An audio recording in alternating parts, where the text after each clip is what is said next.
نعم بسم الله الرحمن الرحيم رب اشرح لي صدري ويسر لي أمري واحلل عقدة من لساني يفقه قولي اللهم علمنا ما ينفعنا وانفعنا بما علمتنا وزدنا علما. بسم الله الرحمن الرحيم والعصر إن الإنسان لفي خسر إلا الذين آمنوا وعملوا الصالحات وتواصوا بالحق وتواصوا بالصبر. Alhamdulillah, we are all welcome to the second week of this particular batch of the Nahu intensive.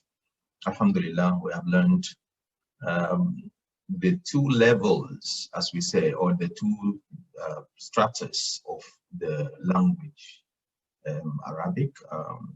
Of course, that is in terms of us understanding the Nahu aspect of the language. We said the structure of the language is divided into the level of the words, the segment, the level of the fragments, as well as the level of the sentences. We are finished with the words. We are finished with understanding the fragments, and inshallah, we'll start looking at the sentence today. And for us to quickly go probably through before we go into our lesson proper today, let me share my screen so that we'll recall some of the things that we have done so far, and then we will all be on the same page, inshallah. Okay, so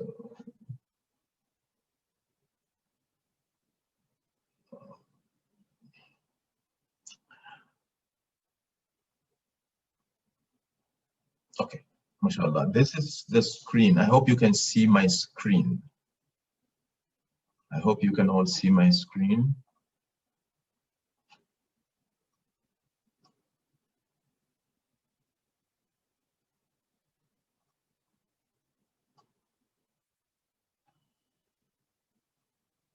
Can you see my screen, please?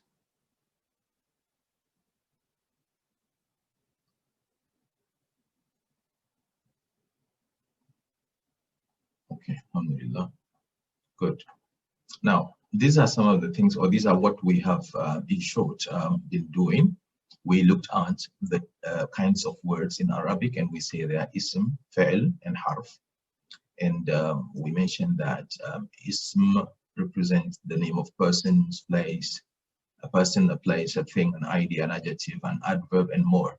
And of course, in this more, we spoke out some things like kinds of pronouns, all the pronouns that we know, personal pronouns, relative pronouns, demonstrative pronouns, they are all in this word, more, and other things, inshallah. The fail is said to be a word stuck in time, right? Madi, mudari, amr, nahi. These are the fails. Inshallah, we'll deal with this getting to the end of the week, inshallah, probably by Tuesday or Wednesday. We'll look at fail, madi, mudari, and amr. We dealt with harf in a way.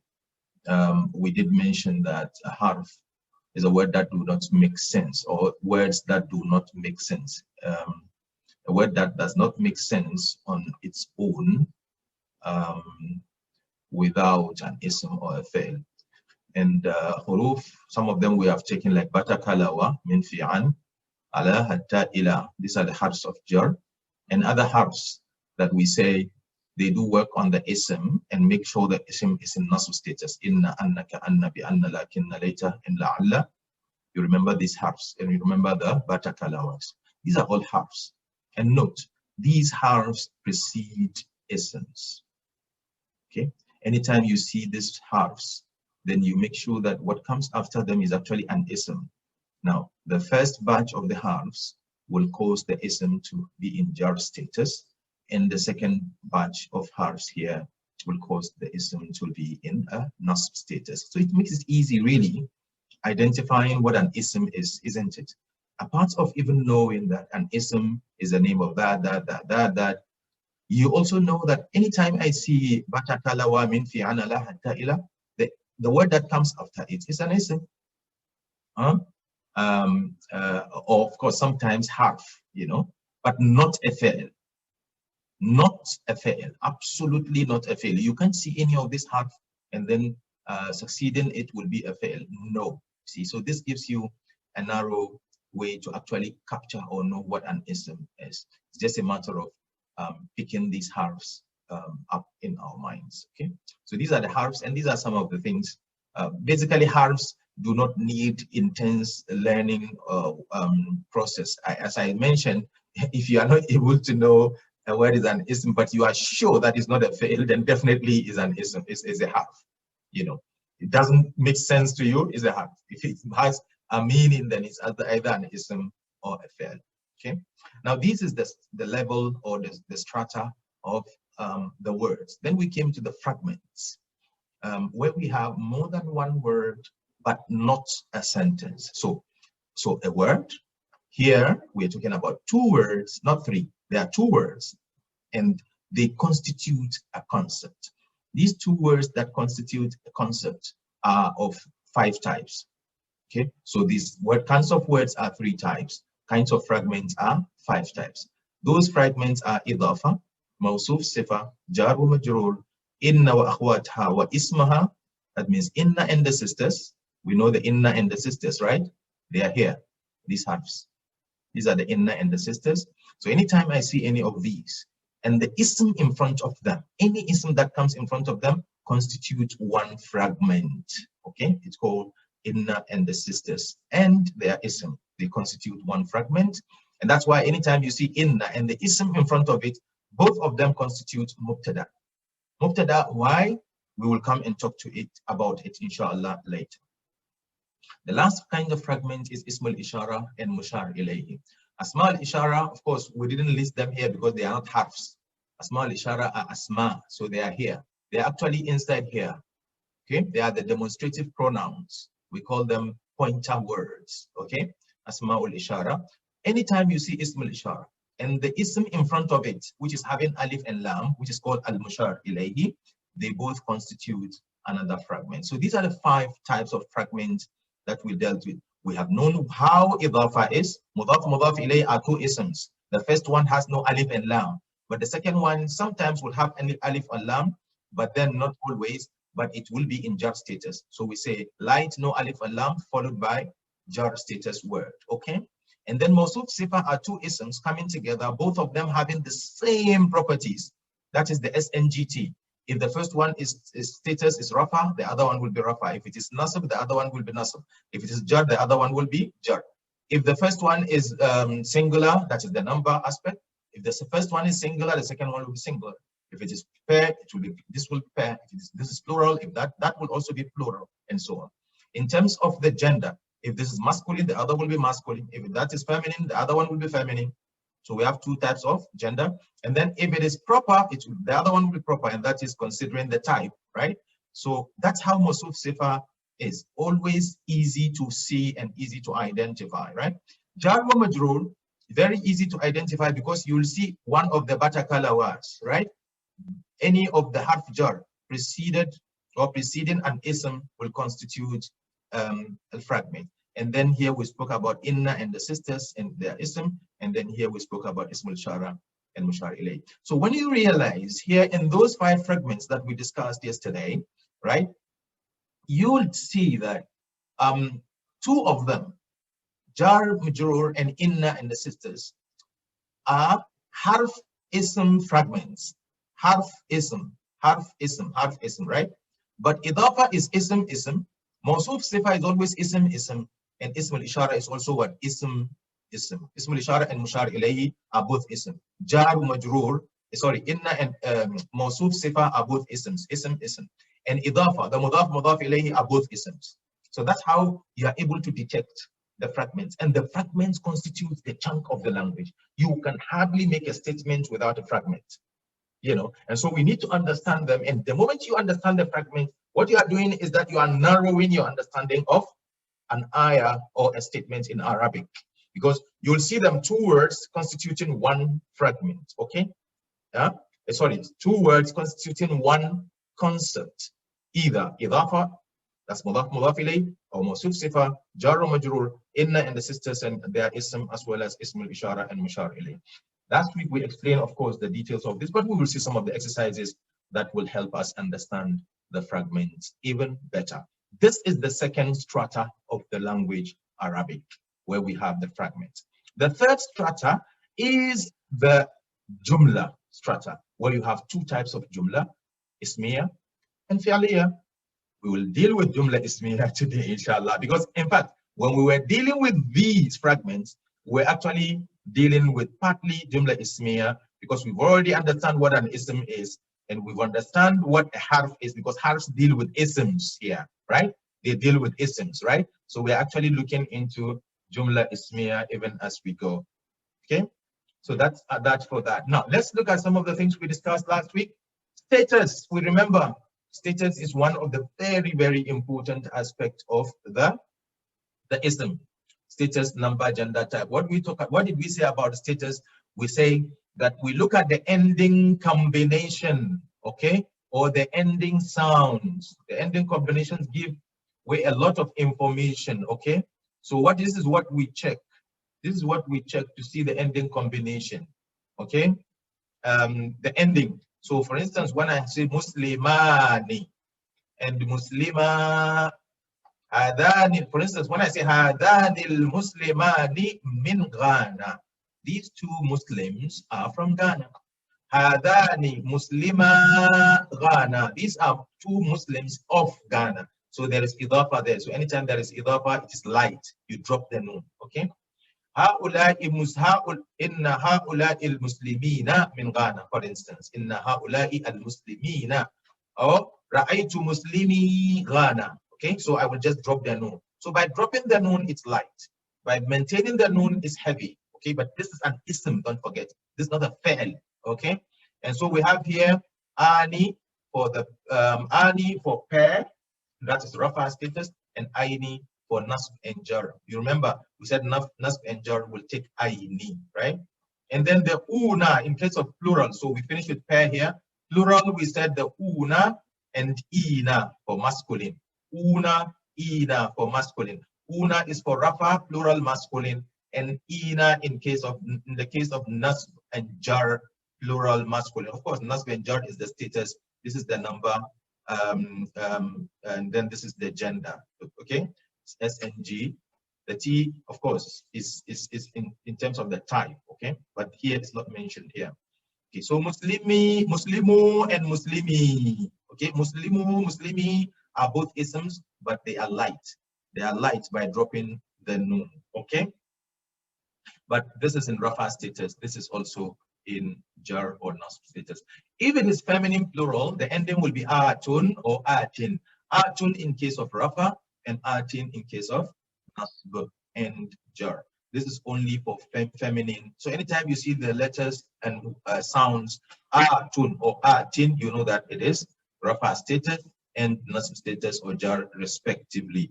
But don't forget, it's an ism. So the issue of ani, aini, una, ina, atun, atin deals with isms. Don't forget, isms.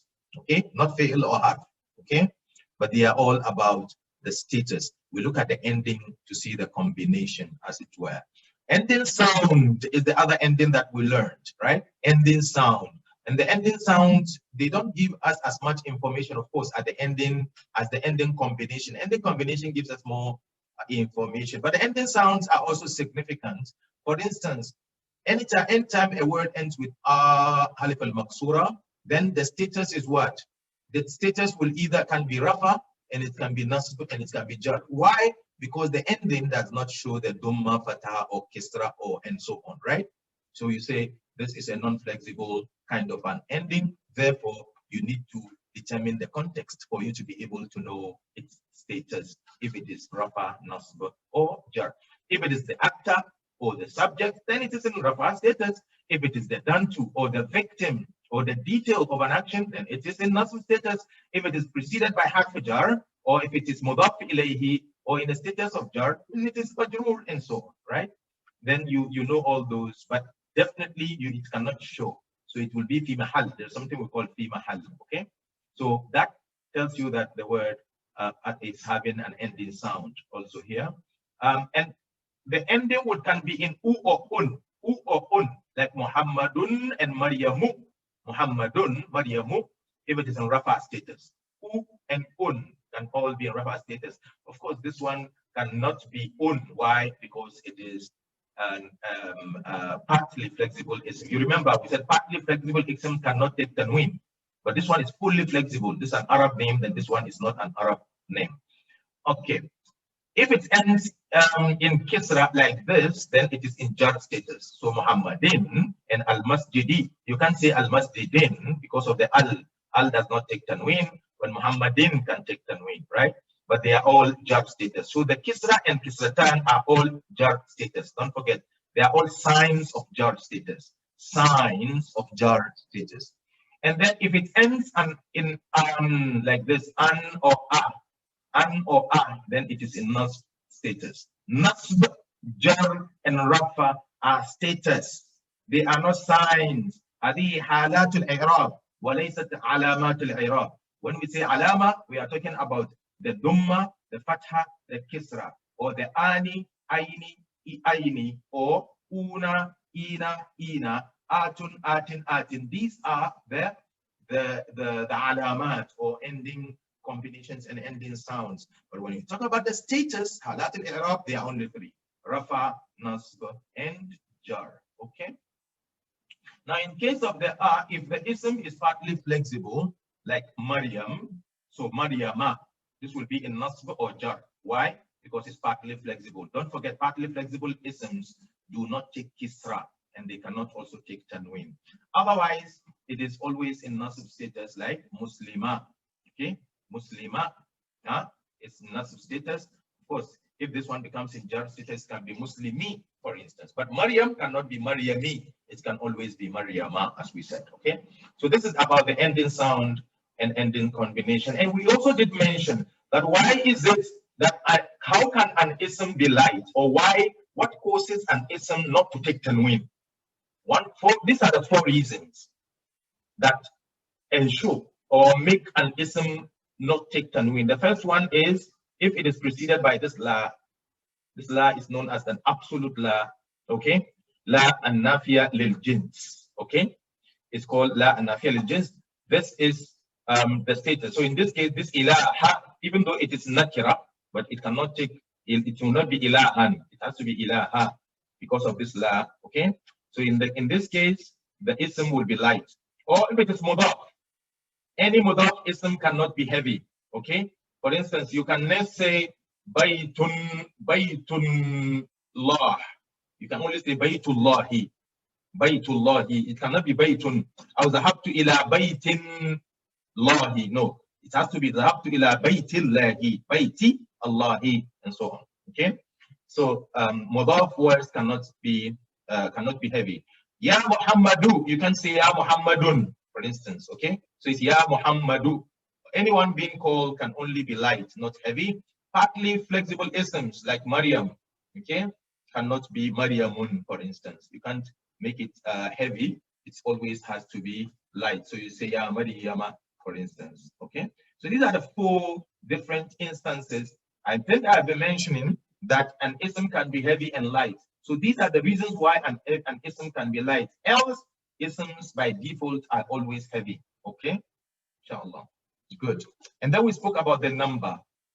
After the status, we spoke about the number, and the number has to do with the either singular, pair, or plural. The ending of ani and aini is always for pair words. So masjidani and masjidaini. Masjidani is in rafa status. Masjidaini can be rafa or nasb. And then it can also end in una or ina if it is plural. Una is for rafa status. Ina is for nasb and jar status. We also can have the ism jamal, the words that are always in plural form, even though they look like singular, like qawmun, nasun, and qarnun. These are known as ism jamal. It's an ism that is that's jamal, or that is plural, but it looks like a singular word because not like having the una, atin, ina, and so on, right? So we say that they are always plural, and they are conjugate. They are considered masculine plural. Okay, they are considered masculine plural. They are not considered singular. They are considered masculine plural all the time. Okay, muzakkar jama. Okay, and numbers has a plural meaning. Okay, these numbers, they has a plural meaning. Okay, use the plural chart. Okay, you remember um, but if a word is a broken plural, for instance, but it looks more like a singular. For instance, qalamun, qalamani, aqlamun. Aqlamun is not like qalamuna, right? If a word is like this, that looks more like a singular, but it's plural, it can either be a broken plural or it can be ismul jamu, like this. So a broken plural is always considered either strictly singular feminine, or it is considered plural as it is, or it's considered masculine as it is. For instance, Rasulun, Rasulani, Rusulun. So the word Rusulun is considered masculine plural because by gender, Rusulun, messengers of God, are males, right? But if you say kalamun, kalamani, aklamun, the word aklamun is considered singular feminine. It's treated as singular feminine, even though the singular word of the kalamun is masculine, and so on. Okay, so you treat it as singular feminine, else you treat it as it is. And we have learned this in our Muslim chart, okay, where we can say Muslimuna is plural, but plural masculine, but aklamun is singular feminine. Gender is what we also discussed. We assume all words are masculine unless there are reasons for it to be feminine. You remember those reasons, right? The reasons that can make an ism feminine. You remember them when it ends with ta'ul marbuta or alif al maqsur, sometimes for particularly female isms that are having that at the end, or alif al mamduda, okay? Or if the word is a proper name of a place, or if the name is of what again? Body parts in pair, right? Body parts in pair, all body parts that in pair are also feminine, and as well as what again? Arab say so. Words that Arab say are also feminine are also considered feminine. You remember those words, those 17 words. So by default, all isms are masculine, but they can be feminine based on those things that we have discussed. Of course, if an ism is originally or biologically feminine, and so on. The last property of an ism is the type, and we assume that all words are common, all isms are common, unless if there is anything of those 7 kinds of things that make an ism proper. One of them is alif and lam. Another one is what? Can you remind me of all the things that will make an ism proper? Who can share with us what can make an ism proper apart from it being having alif and lam?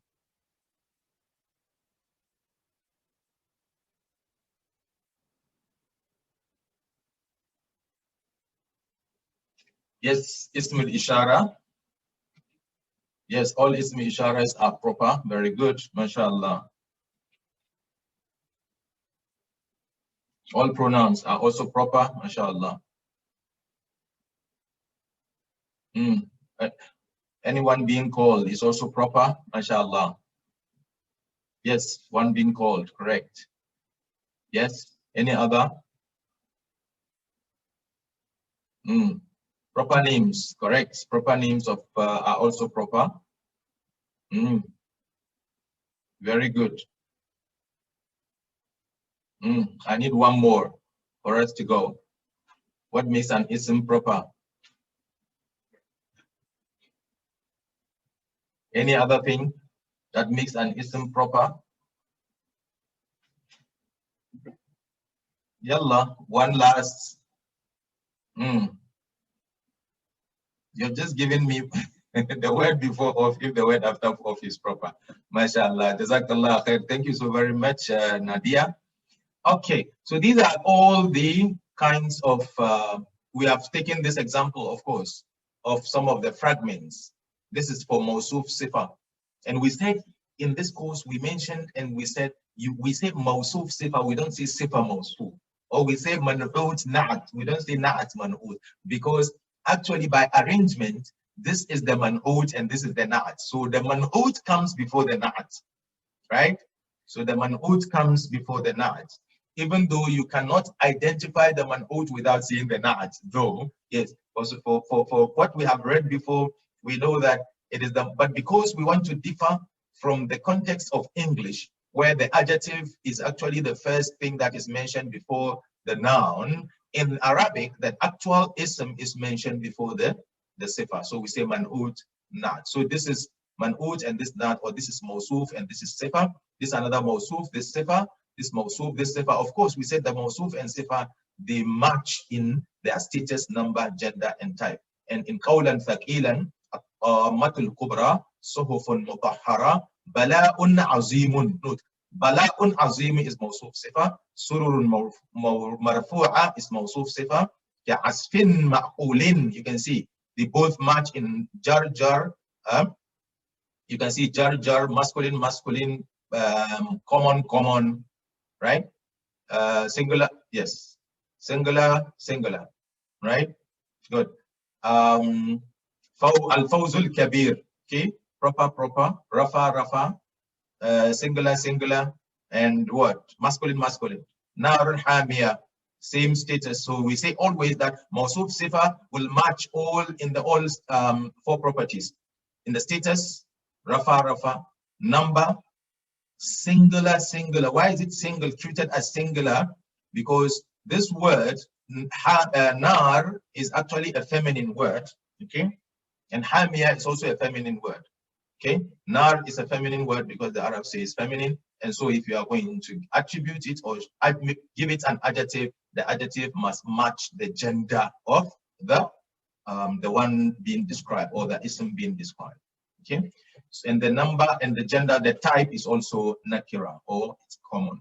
Ligulamaini is name. You can see here how they match in their status, their number, their gender, and their type.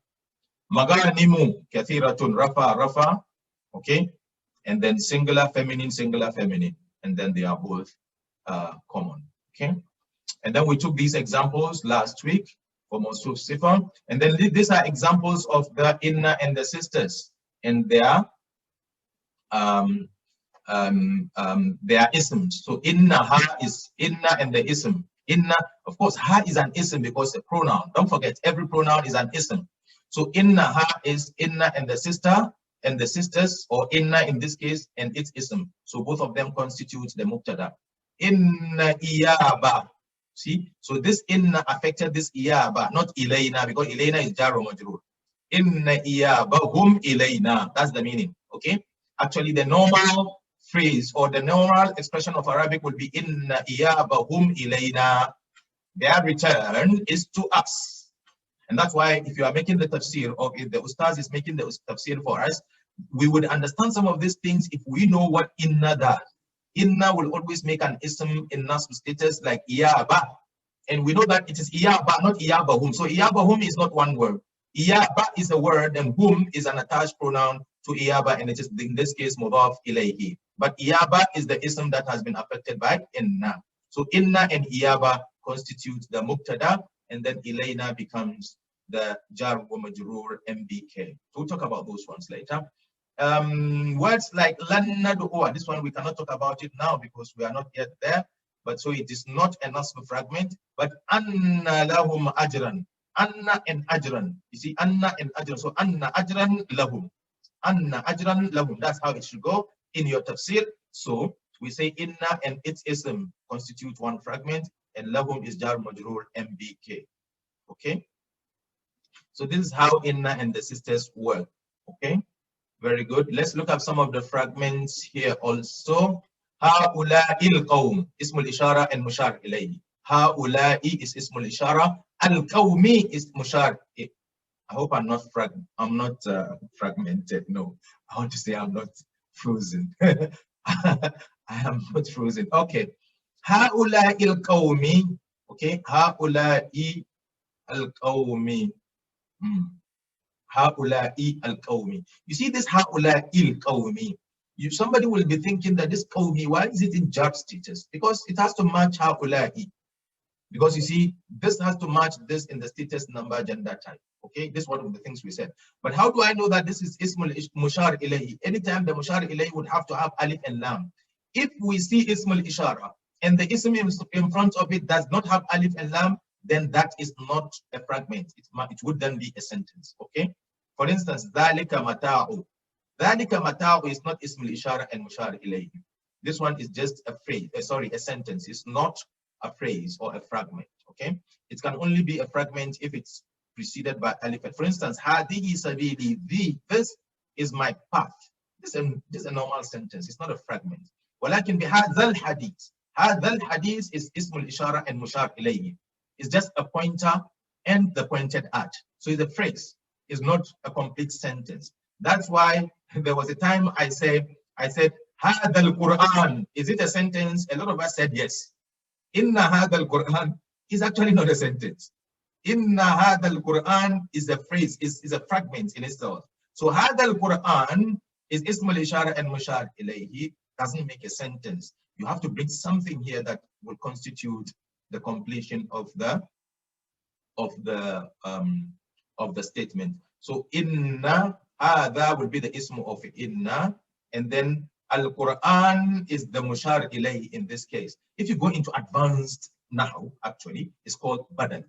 Okay, but that's not where we are now. I'm sure some of you will be saying, no, this is badal, and we know, but yes, in this case, because this one is pointing at it. So both this and this are in the same concept. So they're like one word. And that's why it's called badal.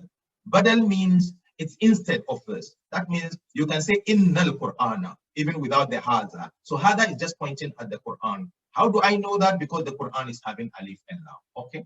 But it doesn't have alif and lam. For instance, inna hadha aduwwun. Inna hadha aduwwun. This is a sentence. This is not a fragment. Indeed, this is an enemy to you. Okay, so this is a statement. Okay, but if I say inna hadha adu, indeed, this enemy is not a sentence. This is a fragment. So we have to just be very, very careful about how ismul ishara and mushar ilayhi are constituted. Okay, fi hadha al-Qur'ani. You see, fi hadha al-Qur'ani is a fragment. Now, how did the Quran take kasra? Because hadha is majroor. Why is it majroor? Because it has been inflicted by this. So that's how come this count is having kasra. So even if there is no wasali, if we don't put all the accents or the characters of the word, I would know that this one will take kasra. How do we know that? Because of this. It has a job to do on this. And when it does something on this, and this one is mushar ilayhi, this one will also reflect what this the status of this would also be the same status for that. Okay, so that is that. And today we'll start today's discussion, inshallah, after a short break. Take a 5 minutes break and we'll come back. Assalamu alaikum.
Assalamu alaikum wa rahmatullahi wa barakatuh.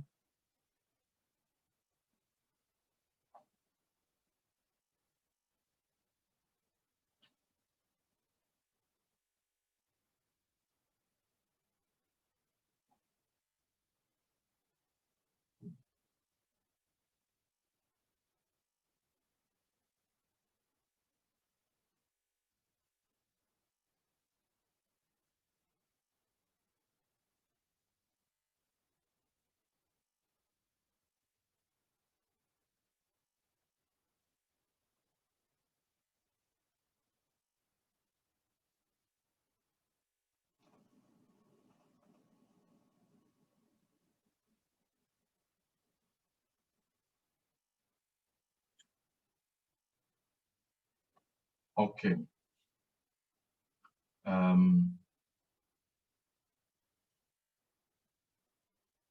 We go straight to today's lesson proper. And today's lesson will be very easy because we have already discussed most parts of it. And because it is a kind of sentence, tabi of course means a following or continuation of al-mu'tabat al-naqisa, which is the fragment. So this is a continuation. We will talk about the fragments. We just discussed them. And that is the idafa, jar wa majrur, ismul ishara, mushar ilayh, asma, inna, and the sisters, and their isms. All of those, we are going to see some of them manifest in this lesson. And then we'll look at types of sentences, and it's jumlah ismiyyah and fi'liyah. Jumlah ismiyyah, we've already started discussing it because it all has to do with ism. So any sentence starting with an ism is known as jumlah ismiyyah.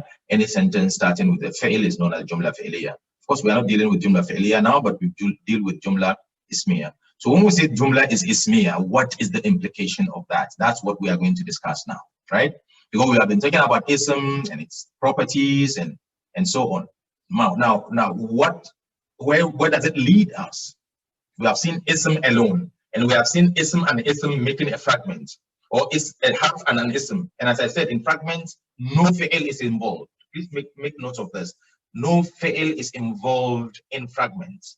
It's either an ism and an ism, and we have three types of that: idafa, mawsuf sifa, ism al-ishara, and mushar ilayhi. And then, or harf and ism, like harf jar wa majrur is harf and an ism, and inna and the sisters and their ism is also what?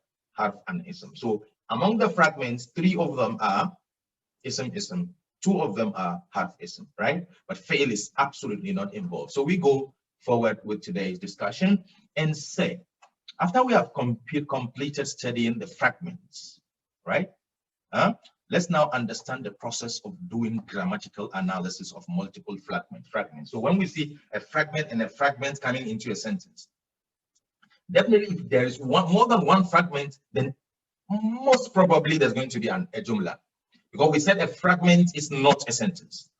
A word is not a sentence. So we will move from one word, kalima, ila murakkaba, naqisa, summa ila al-jumla. So if you have one single word, definitely, most probably, it will not be a sentence. Of course, unless it's a fail, we'll come to that.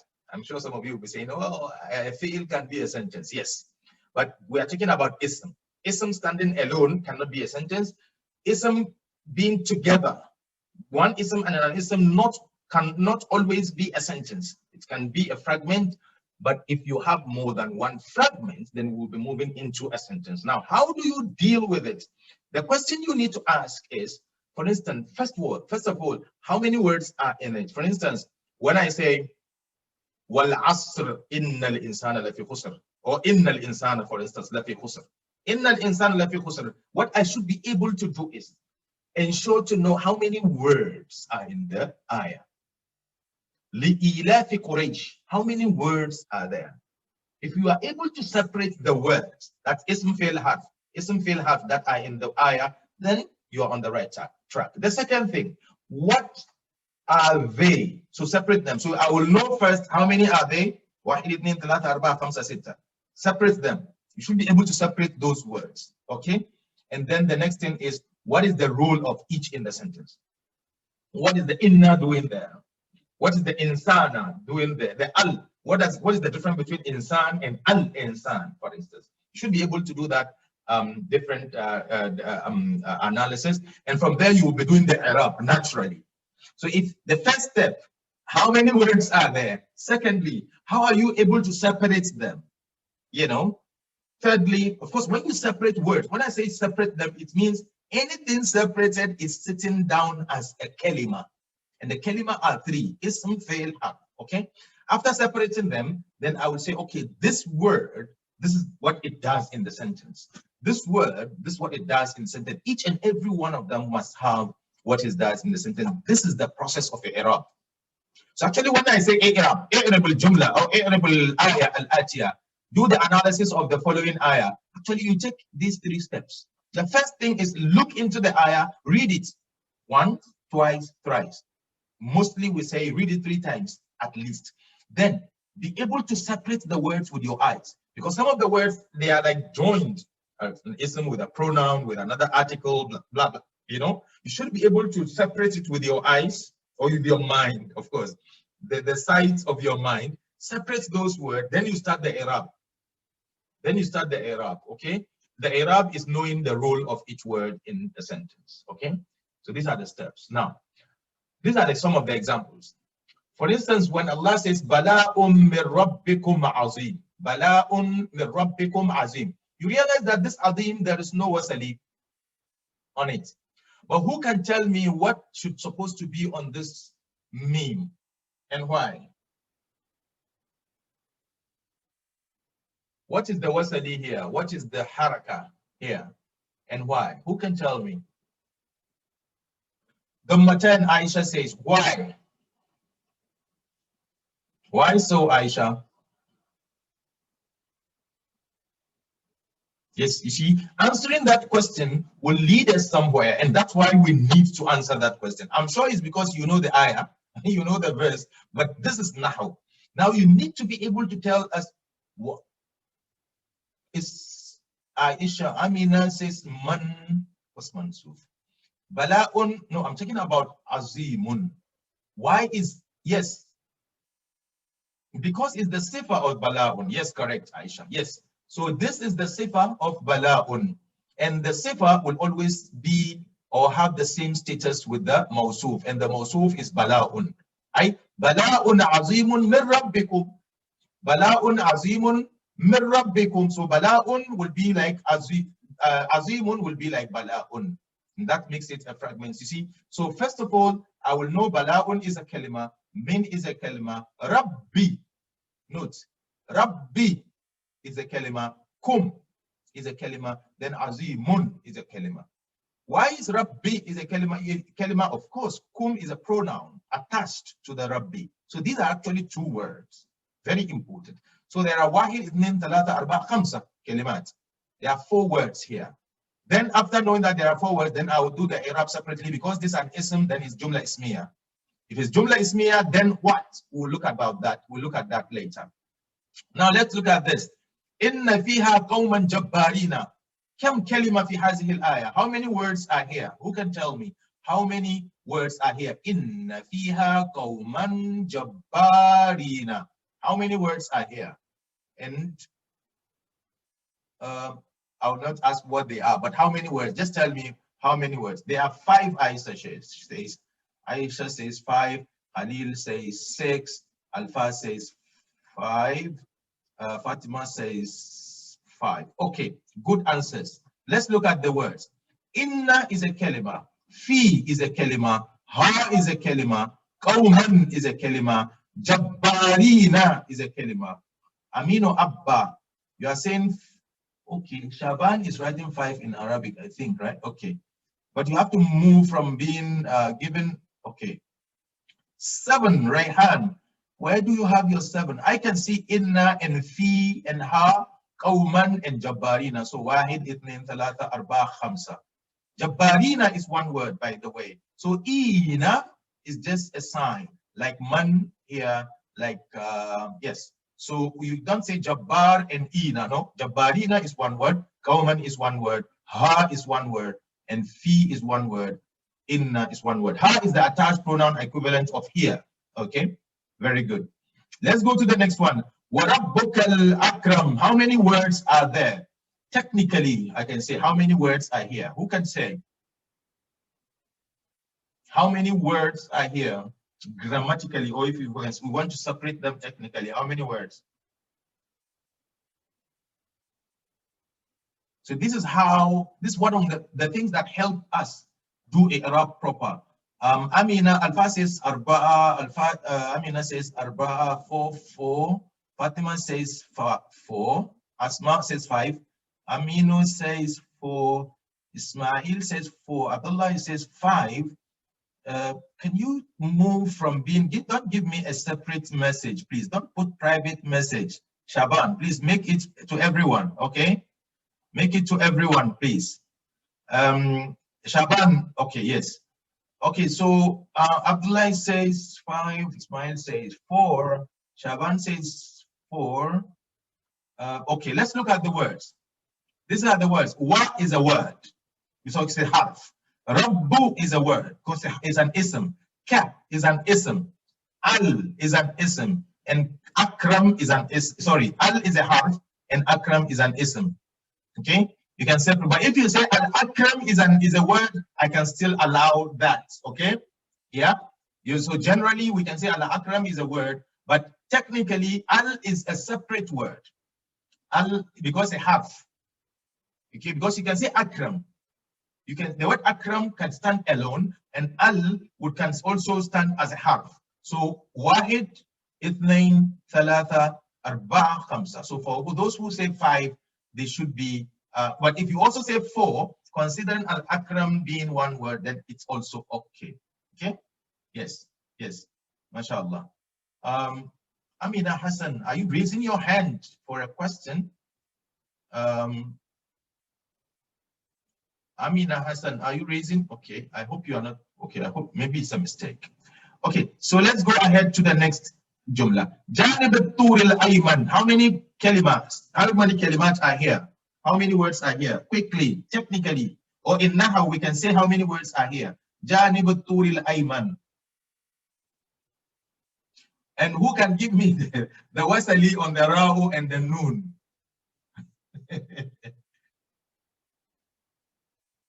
Give me, first of all, how many words are here? Already we have started the Arab. Okay. Yes, thank you, Amina. Jazakillah khair. Shaban says 5. Alpha says 5. Is Alpha Shaban? Okay, is the Shaban your father? Okay. So Alpha Shaban and Shaban Muhammad. Abdullah says 5. Okay, I think 5 is so much here. Janib At-Tur Al-Ayman. So Janib can be said to be 1. And then Alif Alam 2, Tur 3, Al 4, and then 5. MashaAllah. Abdullah is saying Kesra. Kesra is on what? MashaAllah, Kesra is on what? So Janib Turi, you are saying. What about Al Aymani? Is it Al Manu or Aymana or Aymani? And why? Tur Al Wal Ayman. Okay, why is it Kesra? Can you tell us? MashaAllah. Why is it so? Aymana. Okay. I like that one. Why is it Aymani and Aymana? Why so? Why Turi and why Aymana?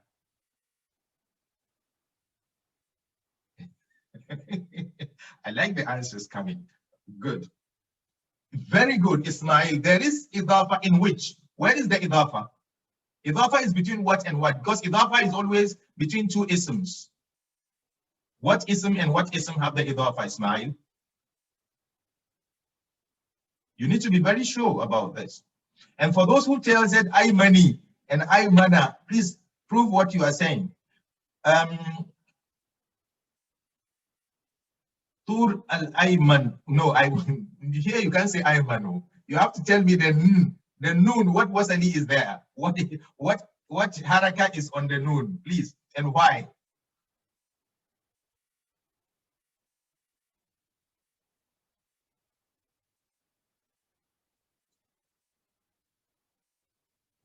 I'm still waiting. اختلف العلماء. I'm still waiting. Why is it if it is Ayman, okay? So idafa is between Janib and At-Tur. Yes, you are right. Yes. So idafa is between janib and tur. So turi will be turi because it is mudaf ilayhi. Sorry, where am I?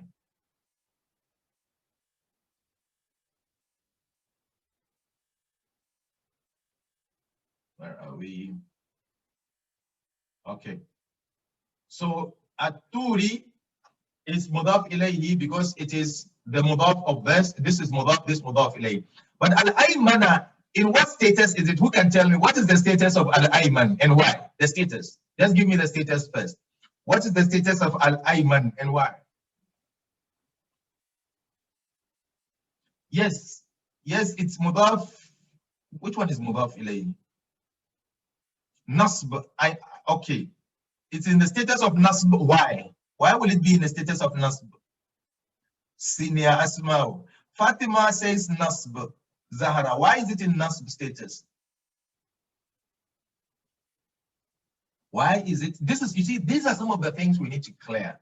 You need to really know what a nasb is and what a fatha is. Still, this thing need to be clear because the state we confuse between nasb and fatha. It brings up this. It ends in fatha. Yes, I agree, but fatha does not necessarily mean nasb. Because now note here. Al-Ayman is the sifa of At-Tur. And every sifa follows the Mawsuf in all the 4 different properties. So if this is Rafa, this will be Rafa. If this is Nasb, this will be Nasb. If it is Jar, this is Jar. That's the first property. If this is singular, this will be singular. If this is pair, this will be pair. If this is plural, this will be plural. That is the number. Yes, if this is masculine, this will be masculine. If this is feminine, this will be feminine, right? And also if this is proper, this will be proper. So that is the meaning of Mawsuf Sifa. So this is majrur bil kisra, but this one is majrurun bil fatha, actually, because it is also one of the, we call it mamnu' min as-sarf, okay? Partly flexible ism. It's partly flexible ism, though we are not there yet in detail, but in a word that has this sound of afa'ala, like Ahmad, like Ashmal or Ahsan, any word in this sound or this scale is considered a partly flexible ism. That's why Ayman is Aymana, not Ayman, but you will not say it is Nasb, but you say it is in Jar status, but the Jar sign here is what? Is because it is partly flexible. I hope it is clear.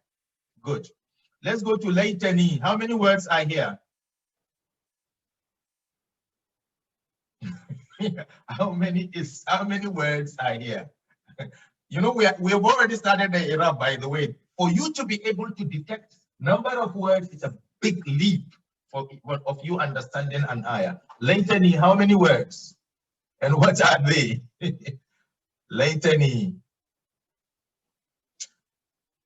You are not clear about what, please, specifically about what.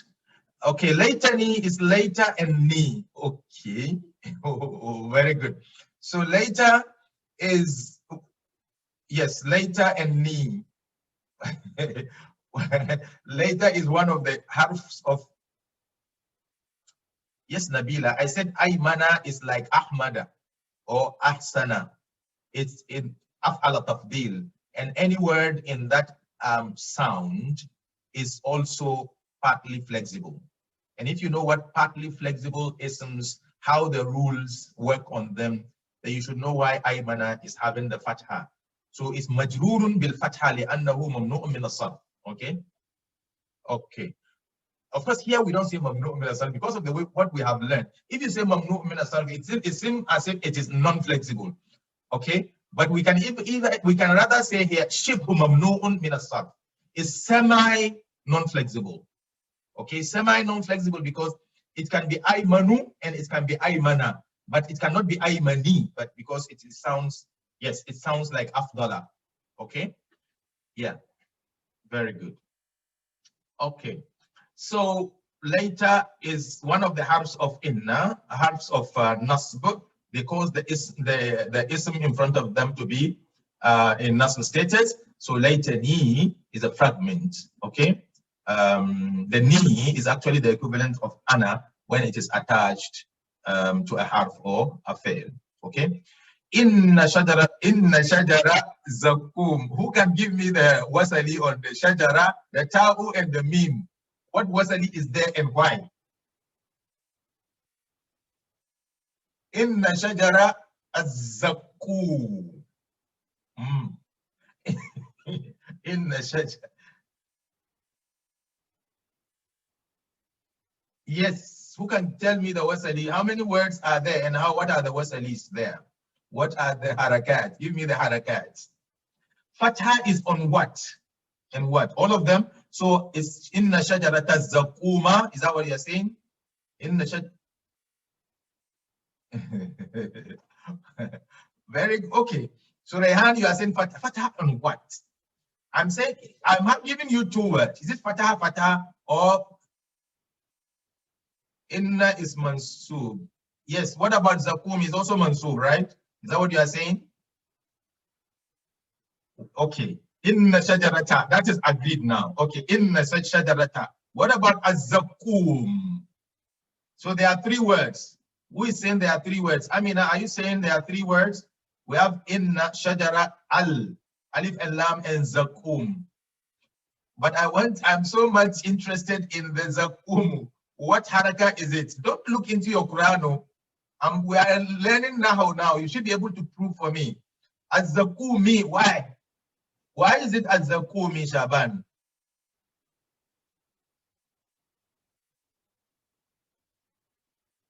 Why is it az-zakumi, Shaban?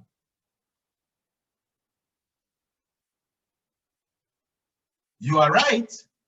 Anyway, but you need to prove it. I'm sure you know the ayah, but you are learning now, and the ending part of every word is critical in us understanding it. Why is it zakumi? Because it is what? Khabar inna. Khabar inna, it doesn't take kisra. Khabar inna does not take kisra. Khabar inna takes rafa. It's the case takes dhamma, or it will be in rafa status. This is in jar status. It is in jar status because it is mudaf ilayhi. Lights, no alif and lam, followed by had ism that is majrur. So this is mudaf ilayhi. Anytime you see two isms like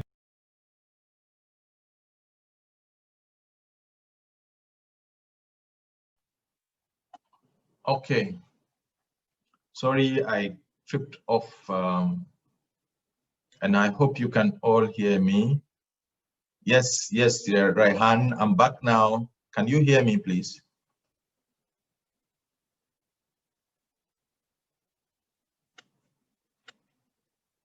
Assalamu alaikum.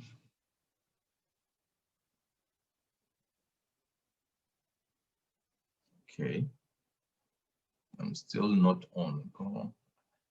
Assalamu alaikum. Assalamu alaikum. Okay. Okay.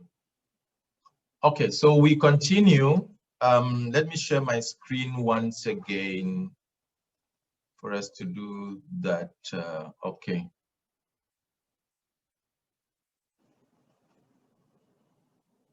Okay, so we are finished as zakum. We said shajarat as zakumi. So zakumi is mudaf ilayhim. Now, Bismillahir Rahmanir Rahim. How many words are here? How many words are in Bismillahir Rahmanir Rahim? How many kalimat are there? And what is the wasali of the last word? And what is the wasali of the last word? How many words? 5 words. Okay, 9 words, mashallah. And what is the wasali on the noon? Okay, maybe the ha, noon, and mim. So you can say fatah, kesra, dhamma, or shadda, madda, fathatani, kesratani. You can just give me the 3 for ha, for noon, and for mim. And why? 3 words, sorry, 5 words, 9 words. Kasra is on what? You need to mention kasra is on what word? Kasra, kasra, kasra. I like that. Okay. Okay. I like that style. So kasra, so we are saying Bismillahi, Ar-Rahmani, and Ar-Rahimi. Okay, good. Now, for the words, actually B is one word, Ism is another, Allah is one word. You don't separate the lam of Allah, you don't separate the lam of Allah, and you don't separate the lam of Ar-Rahman as well as the lam of Ar-Rahim, because the names of Allah cannot be, you know, separated from the alif and lam. Okay, so it's actually wahid, ithnain, thalatha, arba, khamsa. There are 5 words. Okay, and it is kisra kisra because this one is mudaf ilayhi, lafz al-jalala is mudaf ilayhi to this, because ismillahi, ismi Allahi, ismi is what? Ismillah is mudaf ilayhi, ism is mudaf, Allah is mudaf.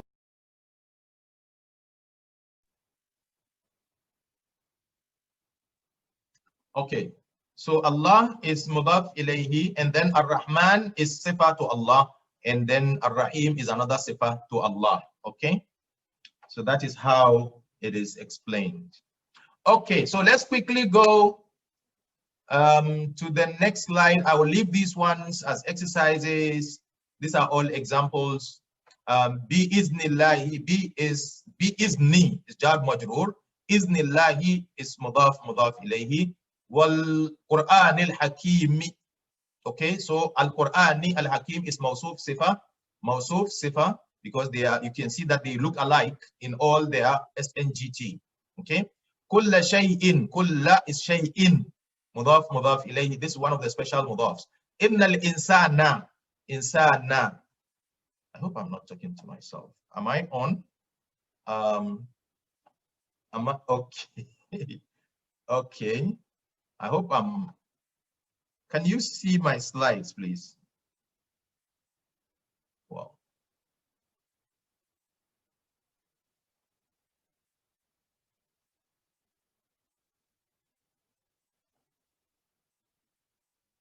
Okay. Good. Okay. So inna al-insana is inna and al-insana. So inna al-insana is another fragment. The inna and its ism. Bi iznillahi, bi is harf jar. Okay, sorry. Bi anna rabbaka. Bi anna rabbaka. B is harf of jar. Anna and rabba. You can see anna is one of the harf of nasb. It makes the anna mansub, and then the kaf is mudaf ilayhi. Anytime you see damir attached to an ism is mudaf ilayhi. Okay. Isa ibn Maryam. Isa ibn. This, it's another badal. Maryama ibn Maryama will be mudaf ilayhi of ibn. Okay. Min ba'di, jar wa majroor, ba'di, and then ba'di is mudaf, he is mudaf ilayhi. So jar wa majroor and another mudaf ilayhi. Min fadli rabbi, min is harf jar, fadli is majroor, so jar majroor. Ban fadli rabbi is mudaf, rabbi is mudaf ilayhi, and rabbi is mudaf, and e is mudaf ilayhi. So there is jar wa majroor, mudaf ilayhi, and another mudaf ilayhi. That's how the fragments can come and crisscross inside a sentence. Now, these are the components of jumlah ismiyyah. Now, anytime we say jumlah and we say the jumlah is ismiyyah, it means normally that the sentence starts with an ism. Very important. Just take it as a rule. If a sentence starts with an ism, it's jumlah ismiyyah. Then these are the components. If it's jumlah ismiyyah, and this is what you expect. You expect mubtada, you expect khabar, and we expect muta'alliq bi khabar. And this muta'alliq bi khabar can be either jar wa majroor or special mudaf. You know the special mudafs, you remember them as zarf, or the adverbs of place and time, right?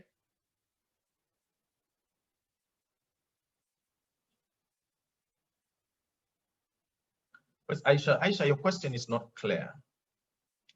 Your question is not clear. Okay, so components of jumla ismiya are mubtada, khabar, and muta'alliq bi khabar.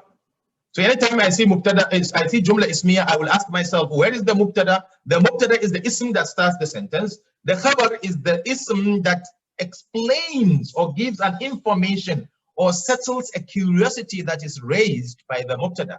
And then muta'alliq bi khabar, would always be there if the khabar is not there. Okay? Or sometimes you can see the khabar, but this muta'alliq bi khabar comes to do more, give more. That's why it's called muta'alliq.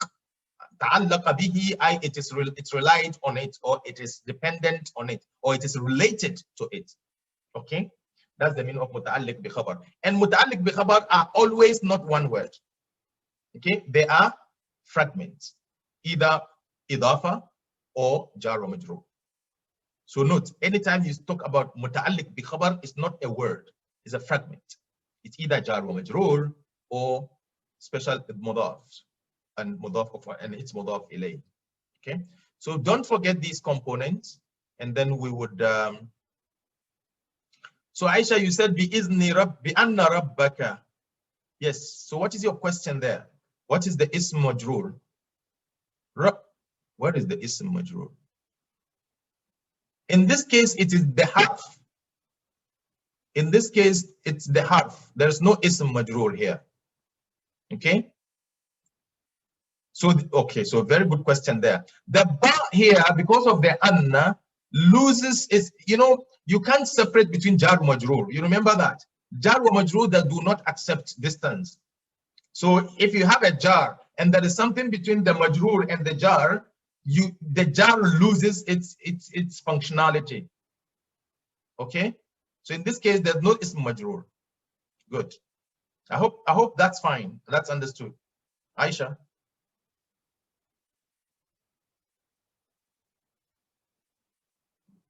No. Okay. What we said about jar wa majroor is that jar wa majroor is a fragment. Okay. That means there is batakala wa min fi anala hatta ila, any of those. When they are succeeded by an ism, the ism becomes majroor. Are you following? Is that clear? Do you now understand the jar wa majroor? And the fact that jar wa majroor do not accept, yes, jar wa majroor also do not accept distance. It means you cannot separate between jar and majroor. Do you understand that? Is that also understood? That you can't separate, yes. So if you can't separate between jar and majroor, anytime you see a separation between jar and majroor, then the jar, loses its function.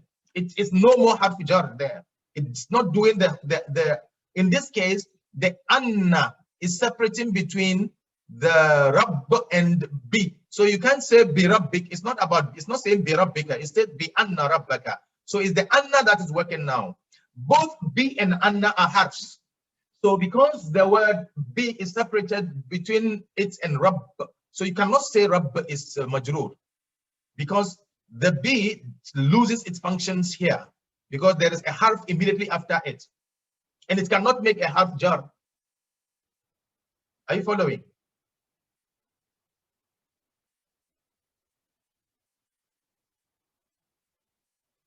No, ba is harf jar, yes. But yes, exactly. You can say ba is harf jar, but when you are asked where is its majroor, then you say here it is zaid. Okay, this is another process. I mean, it's in another course where you can have harf jar zaid. Zaid means it's just an addition. It's not functioning here.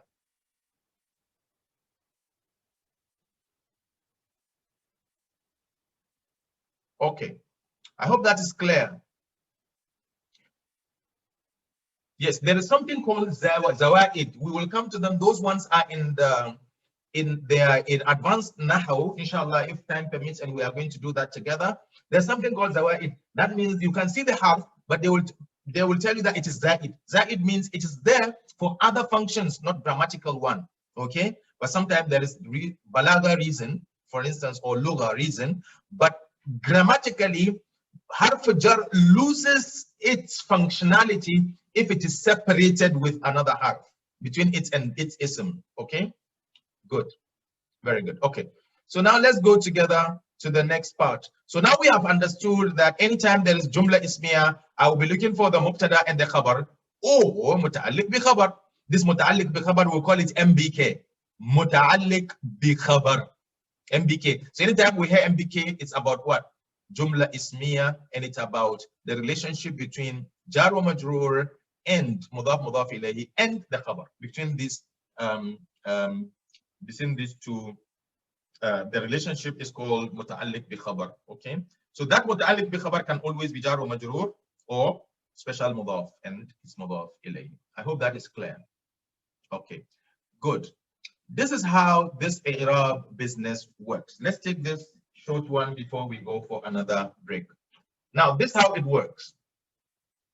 Mubtada will always start a jumlah. Okay, so when I say Muhammadun Rasulullah, so when I say Muhammadun, everybody keeps quiet, and we are hoping to hear what about him.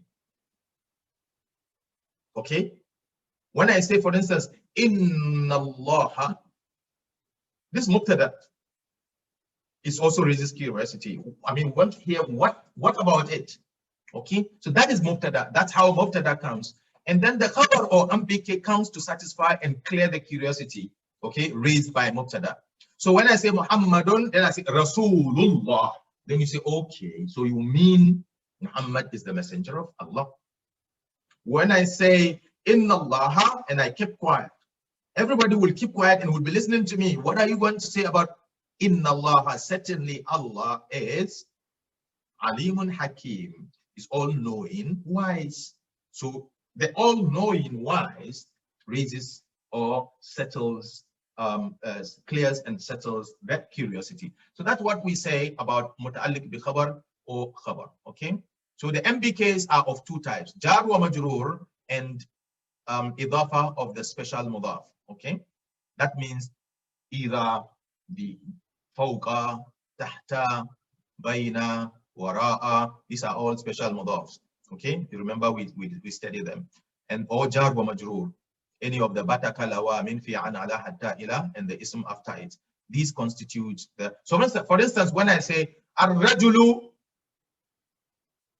fil bayt, ar-rajulu fil bayt, the man is in the house. So fil bayt is jar wa majrur MBK. So you cannot say ar-rajulu, sorry, fil bayt is jar wa majrur MBK. Ar-rajulu is the mubtada because it's an ism starting the sentence. But fil bayt, because it's not one word, you can't say it's the khabar. It's the MBK. So MBK are always jar wa majrur. Or al-haqibatu tahta al-kursi. So tahta al-kursi is mudaf ilayhi MBK. متعلق بخبر. Okay. I'm sure there are examples here. Al-bustanu jamilun. For some of you who have done the nahul wadih. So al-bustanu is mubtada, jamilun is khabar. So this khabar, because it's one word. Okay. As-sadaqatu burhanun. Sadaqa mubtada. This is khabar. So mubtada is always in rafa status. It's having dhamma here. And khabar is always also in rafa status. Don't forget that. Mubtada and khabar are always in rafa status. And in this case, the sign is what? Dhamma and dhammatan. Of course, this is dhamma because it cannot take dhammatan because of the alif and lam. And this one is dhammatan because it is common. Okay. Wailun lil musallin. So wailun is mubtada, but lil musallin is MBK. It's not khabar. Note, lil musallin is jar wa majrur MBK. Very important. We will look at finding invisible is when we come back. So stay on. We'll come back after 2 minutes. Just go and have a sip of water and come back. Assalamu alaikum.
Assalamu alaikum wa rahmatullahi wa barakatuh.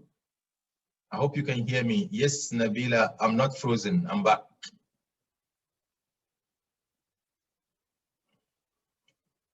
Okay, good. Now, let's remember this.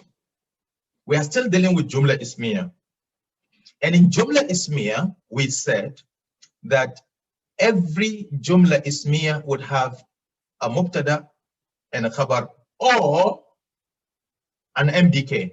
What is an MBK? An MBK is a fragment that is related to the khabar which is not mentioned. So normally a khabar is one word, of course, or sometimes a sentence even, right? The most important thing is that the khabar comes to erase or clear curiosity raised by mubtada. That's what we say. If you don't know how to realize your mubtada, look at it as an ism that started a sentence,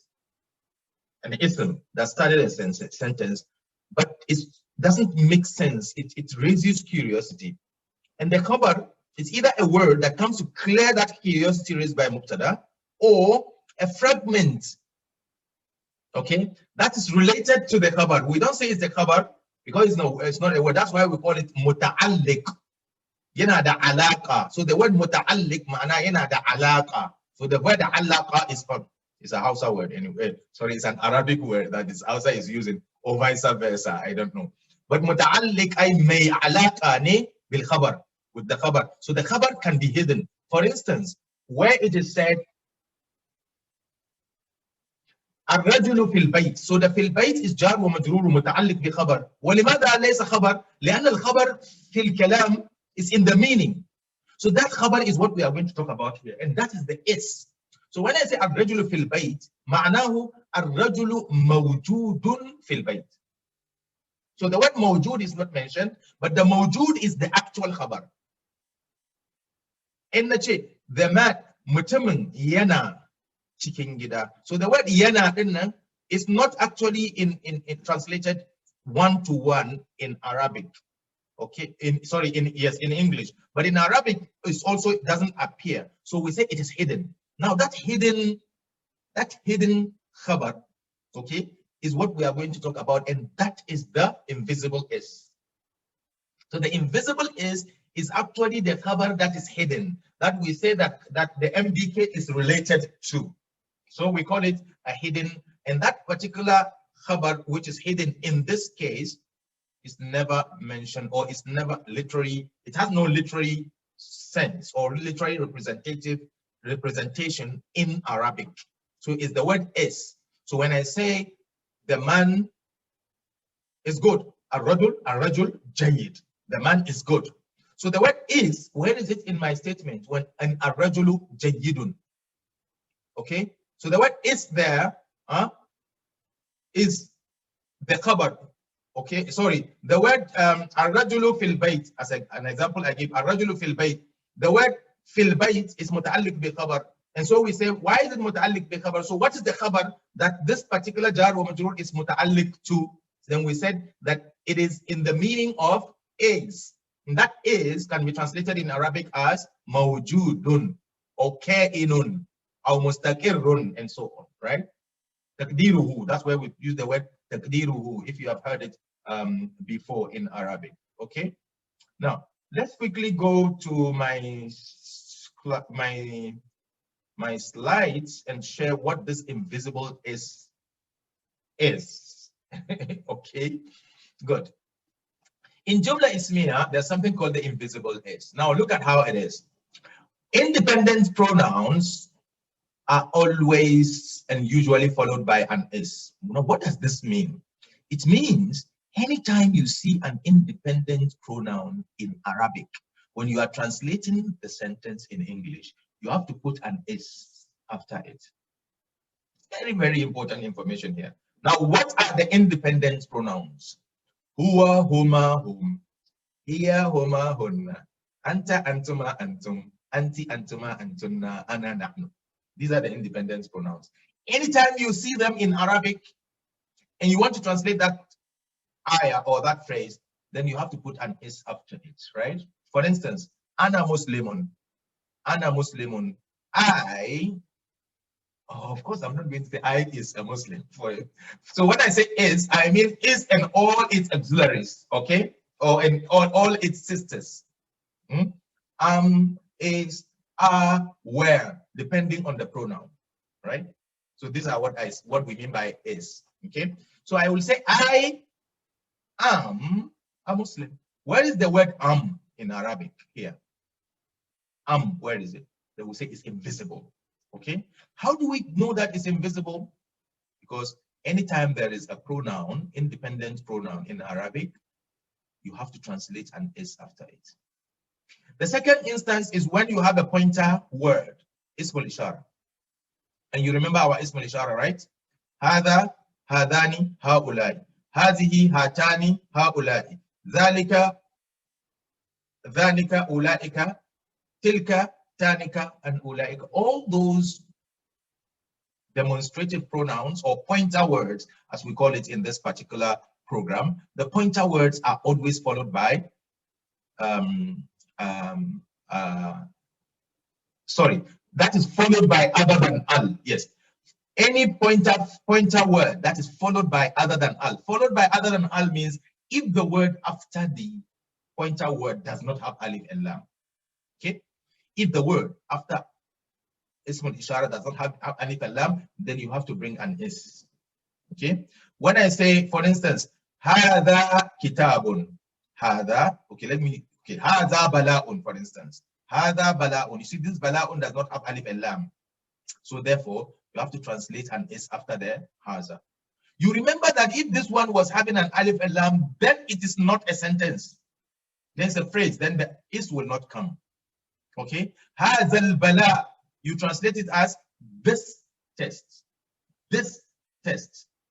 Okay, but hadha bala'un is translated as this is a test. Okay, so that's how you bring an is. Another instance for the invisible is harf of nasb and its sisters. Okay, whenever you see them and the ism after that, okay, is also followed by an is in translation. So you say, for instance, inna Allah, certainly or indeed Allah is. So after the inna Allah, so after inna and its ism, you will always have the invisible is. It's not in Arabic, but in your translation in English, you have to bring it. Instance number 4, proper followed by common. Proper followed by common. You remember what proper is? Mu'arraf, common, nakira. So anytime there is mu'arraf, kalima mu'arrafa, وَيَتْبَعُهَا kalima munakkara, like this. This mu'arraf with alif and lam, and this is nakira because there is nothing that shows that it is mu'arraf. So in this case, you have to do the translation by putting an is here. Of course, in this case, it's are because this is al-kutub, the books, right? The books are small. The books are small. Al-kutubu sagira. Somebody will ask, what is the are here? The R is translated because of the relationship between this and this. Anytime in Arabic you have a proper ism followed by a common ism, then you'll have to bring an is in your translation. Of course, the is will depend on the subject. Okay, so that it will be either is, are, where, and so on. Okay, so anytime you hear proper followed by common, there have to be an invisible is translated here. Finally, a break in chain. A break in chain. Anytime I explain this particular concept, I have to take a breath because there is a break in chain. Now, what is this chain and how do we break the chain? Good. Now, this is an example of breaking chain, but before I do that, you see, a chain in this context is more of the ism and ism. You see, we are talking about isms, and we are talking about where two isms make a concept, a lot of them, right? In this case, we will see two isms, but it's broken by a half. So two isms broken by a half. So that's the meaning of breaking the chain. The chain of two isms that hitherto might be a mawsuf sifa, or you might look at it as mubtada khabar, then you will see a harf coming in between them. That is the meaning of breaking in chain in this concept. And when it happens like that, there is an S after, or there is an S before that break. So you say ar-rajulu fil bayt. Ar-rajulu fil bayt. So how did the S come here? Because there is a break in chain. So the break in chain is between the ar-rajul and al-bayt. The man, the house. The man, the house. You see, without the fee, if you remove the wasali, you might be thinking it's mawsuf sifa, right? Because they look the same, la la la. But maybe because I put the wasali, this dhamma and this kisra, right? But the fee comes between the isms to break the chain between these two isms. Therefore, if this happens, you have to bring an is before the break. Okay, here. So the man is in the house. These are the 5 different places that the is can occur in Arabic, or where you can have the is and all its sisters, appearing in our translation. The first one is after every pronoun. The second one after every ismul ishara. The third one after every inna and the sisters, and the ism, of course. And then when a proper is followed by common, and then finally when there is a break in chain. Okay, before we got some examples here. ذَلِكَ مِنْ آيَاتِ اللَّهِ. So ذَلِكَ مِنْ آيَاتِ اللَّهِ. These are some of the examples of where we can have what is it called? Invisible is. Who can tell me where the invisible is can be here? ذَلِكَ مِنْ آيَاتِ اللَّهِ. In your translation, don't look at any translation, just tell me, based on the 5 things we have learned now, where will the is be? ذَلِكَ مِنْ آيَاتِ اللَّهِ. After what?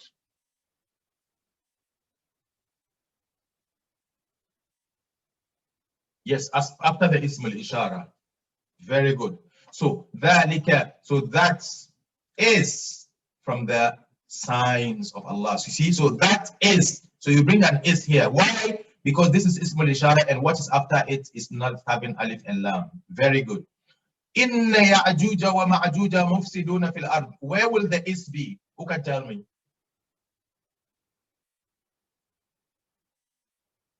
Where will the is be? You see, we are learning translation based on our information of now. Where will the is be in translation? After which word?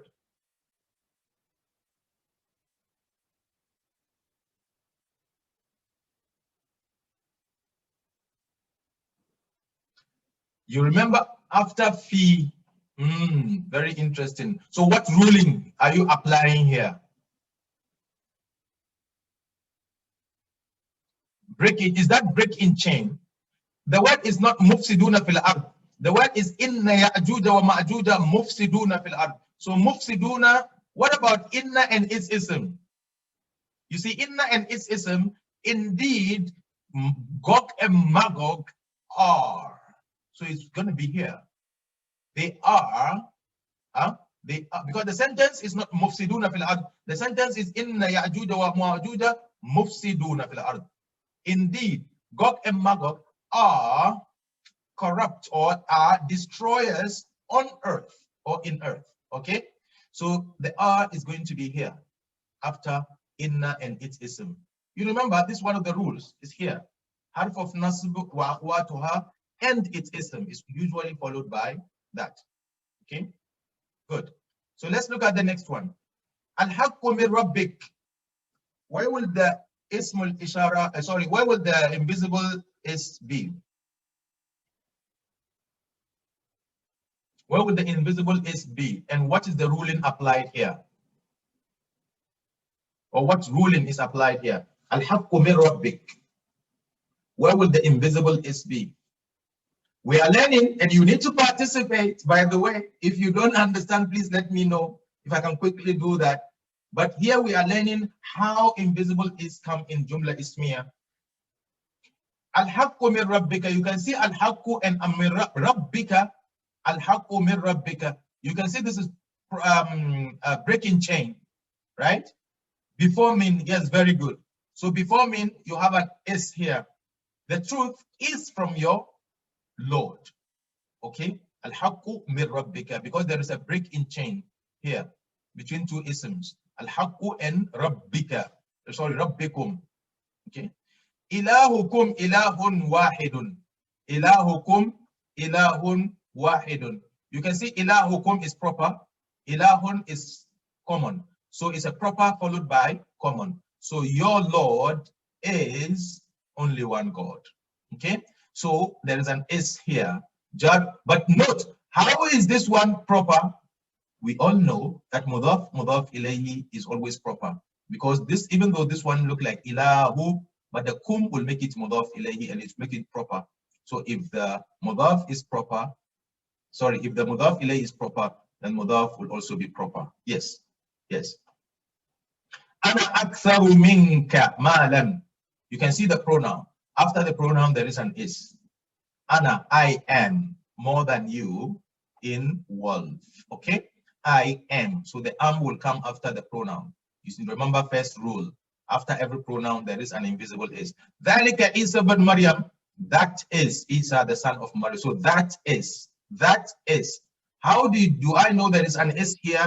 Because this particular word, anytime I see it, anytime I see Ismul Ishara, the pointer words, okay, followed by other than al, followed by any word that's not having al, then I have to bring an is here. فَلَعَلَّكَ بَاخِئٌ. So the la'allaka. So you see la'alla with one of the ism of harf of nasb. La'allaka. After the la'alla and ka, you have an is here. Okay? La'alla and ka. You have an ism here. Ana rabbuka. Ana, I am your Lord. So I am. There is an am here. Why? Because this is a pronoun. After every pronoun, independent pronoun, of course. After every independent pronoun, there is an is. Antum Muslimun. You are Muslims. So there is an R here. Antum is an independent pronoun. Anytime there is an independent pronoun, you follow it with an invisible is. Okay. Alhamdulillahi. Alhamdu is proper. Sorry, it's not proper. Yeah, it is proper. And so there's a break in chain here. There's a break in chain between Allah and Alhamdu. So the breaker is the li. So there's a break in chain. So you have to bring an is before the breaker of the chain. So you say, all praises are to Allah. All praises are to Allah. That's how it also comes. وَهُوَ الْغَفُورُ الْوَدُودُ. وَهُوَ. You can see huwa is an independent pronoun. After it, you must have an is in your translation. Inna hadihi. You see, inna hadihi. Indeed, this. Of course, this is an ism inna. This ism inna. By the way, this is ism, so it can be affected by inna. Mansubun. Okay? Or fi mahall nasb, because it cannot show the fatha. Okay? But it is still inna in the ism. After it, there's going to be an is. Indeed, these, or indeed this, is a reminder or something. And then huwa Allahu, he is Allah. He is, because it's a pronoun, Allah. Wallahu min wara'i. So Allahu min wara'i. Allahu and wara'ihim. Okay? Allah is from behind them. Okay? From behind them, and so on. So this is how we have examples of the invisible is. Inshallah, we'll be going to day 6. We'll talk about fail tomorrow. Inshallah, tomorrow we'll come and talk about fail. If you have any question regarding today's discussion, you can do about jumlah ismiyyah. Very, very important things that we have learned today. We have learned that our jumlah ismiyyah is a jumlah that starts with an ism. And if a jumlah starts with an ism, then you would have jumlah ismiyyah. And if there is a jumlah ismiyyah, what you are expected to know is, I will need to get the mubtada, I will need to get the khabar, or the MBK. You can, of course, get a khabar and an MBK, or you get an MBK but a hidden khabar, or without the khabar being there. Now, how do we detect that a jumla is ismiyyah? Is by seeing the ism at the beginning. If you don't see an ism at the beginning, then it might be a fail or a harf. Of course, if it is a fail, then it's jumla failiyah. But if it is a harf, don't worry, there's no jumla harf here. But there is, you need to move from that harf and see what succeeds, what comes after the harf. If there's an ism there, then you say it's jumla ismiyyah. If there's a fail there, then you say jumla failiyah. Okay? So if there is jumla ismiyyah, don't forget, you look for mubtada represented by M, mubtada. Khabar represented by K, khabar, or MBK, that's muta'alliqun bi khabar. Okay, and I give you a hint of why do we say muta'alliq bi khabar. It's because khabar gives the khabar. Khabar is labari. Okay, in Hausa, it's actually from the word al-akhbar, al-labari. Al-akhbar is labari. Okay, so it gives the information about the mubtada, or it clears the curiosity raised by mubtada. Mubtada will always start, and it's from the word bada'a, mubtada'a, ay alladhi yabda'a, or alladhi yubda'a bihi al-kalam. So any ism that starts is a mubtada. Any ism that gives an information or clears the curiosity of the mubtada is the khabar. Like al-bustanu jamilun. So al-bustanu is mubtada, jamilun is khabar. And don't forget, both mubtada and khabar are always in the status of rafa. Al-mubtada marfu and khabar marfu. And when I say rafa, it doesn't mean dhamma. Rafa can be dhamma, rafa can be ani, rafa can be una, and rafa can be atun. Okay, so ending sound or combination. Okay, now after that we also came to learn, we learned about the invisible is. An invisible is always related with jumlah ismiyyah. Jumlah ismiyyah. How do you detect invisible is? When 5 things happen. We have just mentioned those 5 things. After every pronoun there is an invisible is. Whenever you hear ana, or huwa, or huma, or hum, here, huma, hunna, anta, antuma, antum, anti, antuma, antunna, ana, and nahnu, all these ones will get followed by an invisible is. Of course, when I say invisible is, I don't mean is always. It can be it can be are, it can be where, and it can be, you know, I'm sure some of you, of course, remember your grammar, your English grammar. If you don't remember your English grammar, just note that every domir, al-munfasil, every independent pronoun in Arabic is followed by an is. And anytime also we see ismul ishar, a pointer word, followed by other than al, followed by any word that is not having alif and lam, then also there's going to be an ism al-ishara. There's going to be an invisible is also there. Or whenever we see inna and the ism in front of it, inna or its sisters, inna, anna, ka anna, bi anna, lakinna, layta, la'anna, any of them with its ism is also followed by the invisible is in all the other auxiliaries. Okay? And anytime we also see a proper followed by common, a proper ism. When I say proper, means either it's having alif and lam on top of it, or either it is, of course, example of alif and lam. Because proper is also damir.